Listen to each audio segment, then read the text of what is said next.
What if the most charming person in the room was also the most dangerous?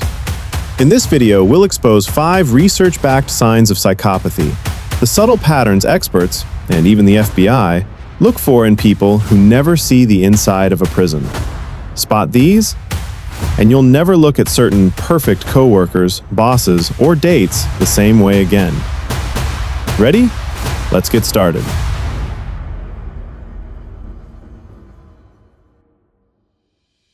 Psychopathy doesn't mean someone is automatically violent or a criminal. Psychologists describe psychopathy as a personality structure made up of distinct traits: superficial charm, lack of empathy, manipulative behavior, refusal to take responsibility, and emotional coldness. These patterns were studied and measured by Canadian psychologist Robert Hare, who created the famous PCLR scale, still used today in research and assessment. Here's what's surprising. Not every psychopath ends up in prison. In fact, many thrive in society. Some become leaders, executives, even lawyers. In certain environments, their cold logic and fearlessness can actually give them an edge. That's why researchers sometimes call them corporate psychopaths. They don't necessarily break the law, but for the people working under them, life can feel like a nightmare. One American study found that around 3 to 4% of corporate executives showed psychopathic traits, much higher than the 1% in the general population, and often, those very traits helped them climb the ladder. Risk-taking, making ruthless decisions, ignoring the emotional fallout. This is where most people get it wrong. When we say psychopath, we usually think of serial killers, but the truth is much more complex. Psychopathy is not the same as criminality. It's a spectrum. Some individuals are functional psychopaths, dangerous mostly in boardrooms or personal relationships. Others take it to the extreme. Psychopathy is not the same as evil. It's a chillingly different way of interacting with the world. Here's the big question. Are psychopaths born this way, or do they become psychopaths because of their environment? According to modern science, the answer is both. There's a genetic foundation, and there are environmental triggers. Brain scans show that in psychopaths, the amygdala, the part of the brain responsible for processing fear and empathy, functions differently. It reacts less to fear, pain, and emotional distress. On top of that, the prefrontal cortex, which helps control impulses and guide moral decisions, also shows unusual activity. But biology alone doesn't seal someone's fate. Environment plays a massive role in shaping how those traits come to the surface. Childhood trauma, abuse, neglect, or growing up in a violent household, all of these can activate psychopathic tendencies in someone who already has the predisposition. Look at the histories of many infamous American criminals. Over and over, you see the same patterns: unstable families, exposure to violence, severe neglect. That doesn't mean trauma automatically creates a psychopath. But when the genetic spark is already there, the environment can fuel it into something destructive. Psychologists often call this the loaded gun theory. Genes load the gun, environment pulls the trigger. And that explains why some people end up as cold, manipulative bosses, while others turn into dangerous offenders. Psychopathy isn't a simple story of nature versus nurture. It's a dark and complicated dance between the two.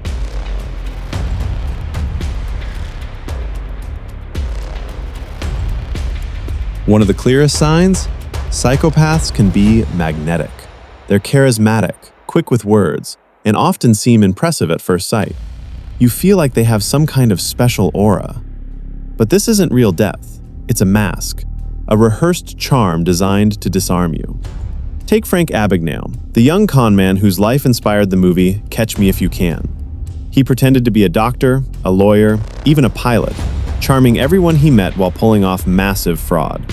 Abagnale knew exactly what to say and how to act to win trust. And then there's Andrew Cunanan, whose story was told in American Crime Story, The Assassination of Gianni Versace. He was notorious for his charm and his ability to reinvent himself. At times, he literally practiced in front of a mirror, training his face, his tone, his gestures, so he would always appear convincing. That's not natural charisma. That's weaponized performance. The danger is that this charm doesn't come with real empathy or care. It's a tool. Psychopaths use charm the way an actor uses a costume, something they can put on and take off depending on the role. Even the smile can be faked. A genuine smile, the Duchenne smile, lights up the eyes as well as the mouth. With psychopaths, there's often a tiny delay, or the eyes don't quite match the mouth. You can't always put your finger on it, but something feels off. The same goes for empathy. They can act it out perfectly, nodding, frowning, sighing at the right moments. But it's mimicry, not feeling, a hollow copy of real emotion. So if someone seems too perfect, too quick to win your trust, smiling at just the right times, and always saying exactly what you want to hear, be careful. You may not be looking at a friend.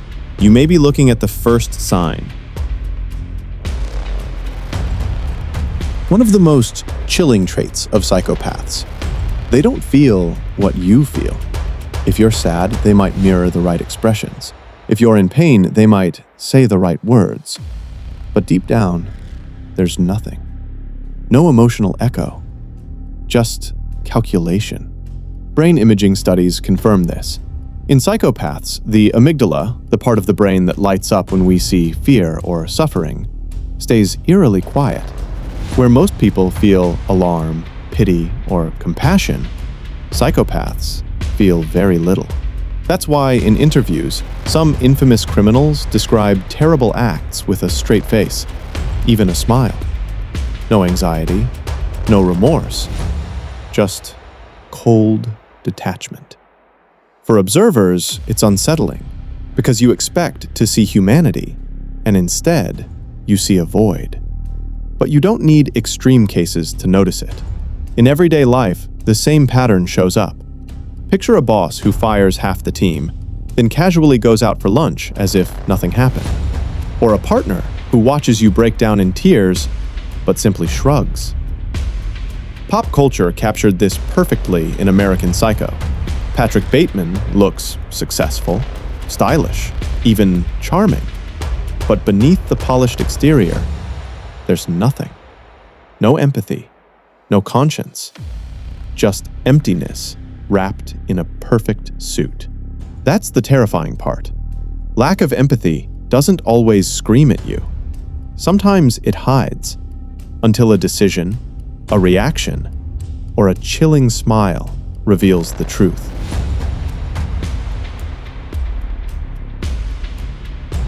To a psychopath, people aren't partners. They're tools. If they want something, they'll find a way to get it. Lies, flattery, promises, guilt trips, they'll use whatever works in the moment. An American workplace study on so-called corporate psychopaths found that these leaders were far more likely to use manipulative tactics. They'd praise a colleague to their face, then sabotage them behind the scenes. They'd pretend to be a friend until that friendship became leverage.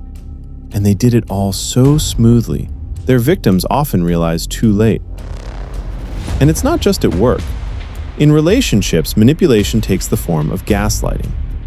They'll tell you your memory is wrong, that you're overreacting, that everything is your fault. Over time, this erodes confidence and leaves them in control. Pop culture gave us a classic example in Tom Ripley from The Talented Mr. Ripley. Charming, intelligent, seemingly harmless, until you realize every friendship, every connection is just a means to an end. That's the danger. With psychopaths, manipulation feels natural. By the time you notice, they've already pulled the strings and you're left wondering how you lost control. So if someone always knows what you want to hear, wins your trust too quickly, and slowly begins to steer your choices, it might not be kindness. It might be manipulation.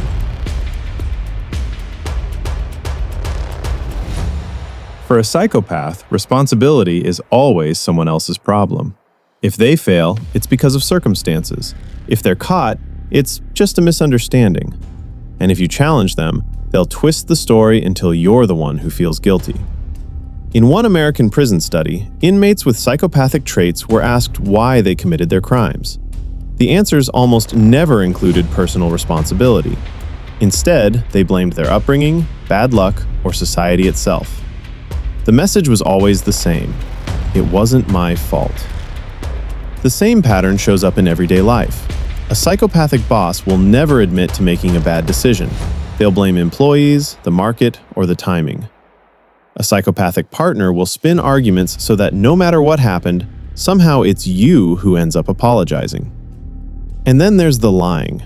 Most people lie reluctantly, and stress gives them away. Sweaty palms, a racing pulse, awkward pauses. Psychopaths? They lie with chilling ease, sometimes even when there's no reason. For them, it's not just a cover-up, it's control. That's why they're so hard to catch. Where others stumble, hesitate, or fidget, psychopaths deliver their stories smoothly, calmly, convincingly. If someone always has an excuse, never owns a mistake, and tells stories that seem just a little too perfect, it may not just be charm. It may be psychopathy.